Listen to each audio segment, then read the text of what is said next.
বন্ধুরা সকলকে জানাই আন্তরিক শুভেচ্ছা ও অভিনন্দন।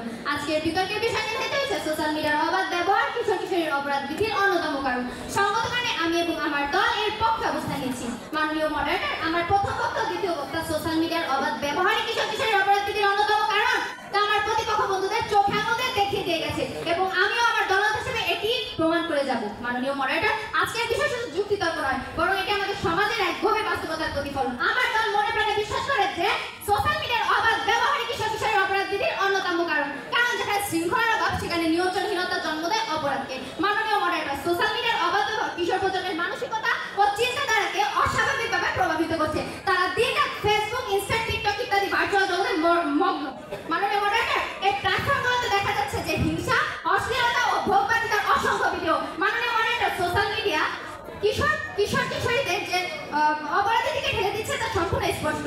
মাননীয় moderator, Bangladesh police cyber crime ইউনিটের রিপোর্ট অনুযায়ী কিশোর অপরাধের প্রায় 40% মামলার সঙ্গে সোশ্যাল মিডিয়ার সম্পর্ক পাওয়া গেছে, যেমন ব্ল্যাকমেইল, অনলাইন হ্যাকিং ও সম্ভবত অপরাধের প্রকল্প ইত্যাদি। মাননীয় মডারেটর, সোশ্যাল মিডিয়া কিশোর প্রজন্মের নৈতিক শিক্ষাকে ধ্বংস করে দিচ্ছে। আগে যেখানে কিশোর কিশোরীরা খেলাধুলা, বই পড়া, পারিবারিক যোগাযোগের মাধ্যমে শিক্ষা নিত, এখন তারা সোশ্যাল মিডিয়ার টিকটকের লাইকের মাধ্যমে নিজের মূল্য নির্ধারণ করে।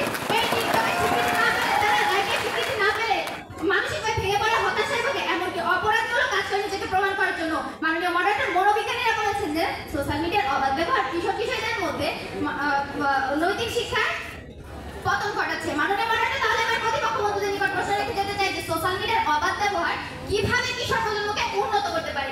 আশা করি আমার প্রতিপক্ষ বন্ধুরা উত্তর দিতে যাবে। মাননীয় মডারেটর, যে আগুন রান্নার কাজে লাগে সে আগুন ঘর জ্বালিয়ে যদি তার নিয়ন্ত্রণ হারায়, তেমনই সোশ্যাল মিডিয়ার অবাধ ব্যবহার কিশোর প্রজন্মের পবিত্রতাকে পুড়িয়ে দিচ্ছে, নষ্ট হচ্ছে কিশোর প্রজন্মের সোনালী ভবিষ্যৎ, ধ্বংস হচ্ছে তরুণ প্রজন্ম। মাননীয় মডারেটর, ধ্বংস তরুণ প্রজন্ম থেকে কি আশা করা যায়? আশা করি আমার প্রতিপক্ষ বন্ধুরা উত্তরটি দিয়ে যাবে।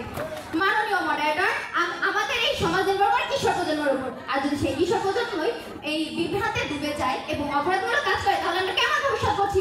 মাননীয় মডারেটর, আমি আমার প্রতিপক্ষ বন্ধুদের নিকট প্রশ্ন রাখতে চাই যে সোশ্যাল মিডিয়ার অবাধ ব্যবহার কি কিশোর কিশোরদের জন্য ভালো নাকি খারাপ? আশা করি আমার প্রতিপক্ষ বন্ধুরা উত্তর দিতে যাবে। মাননীয় মডারেটর, 2023 সাইবার ক্রাইম অ্যাওয়ারনেস ফাউন্ডেশনের একটি সমীক্ষায় দেখা যায় যে অনলাইন হ্যাকিং ও ব্ল্যাকমেইলিং দেশটির সাইবার অপরাধের 21.65% এবং এই অপরাধে যুক্ত 18 বছর নিচে কিশোররা, অর্থাৎ তরুণদের সোশ্যাল মিডিয়ার ব্যবহারের সাথে হ্যাকিং ও ব্ল্যাকমেইলিং এর সংযোগ স্পষ্ট।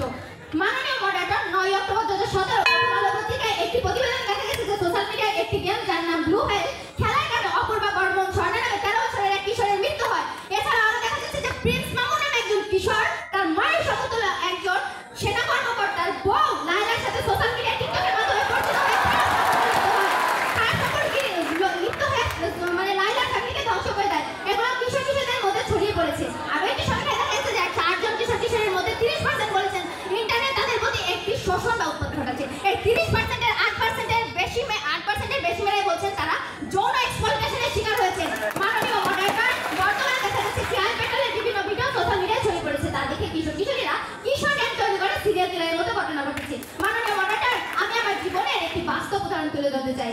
তা হলো গত শুক্রবারে খালার বাড়িতে বেড়াতে গেলে রাত 2টার দিকে আমার খালাতো ভাই নবম শ্রেণী পড়ে, তার রুম থেকে হঠাৎ বিকট আওয়াজে ভেসে আসে মার শব্দটি ভেসে আসে, যা শুনে পাশের সবাই খুব রেগে যায় এবং আমরা সবাই তাকে গিয়ে দেখেছি সে সোশ্যাল মিডিয়ায় ফ্রি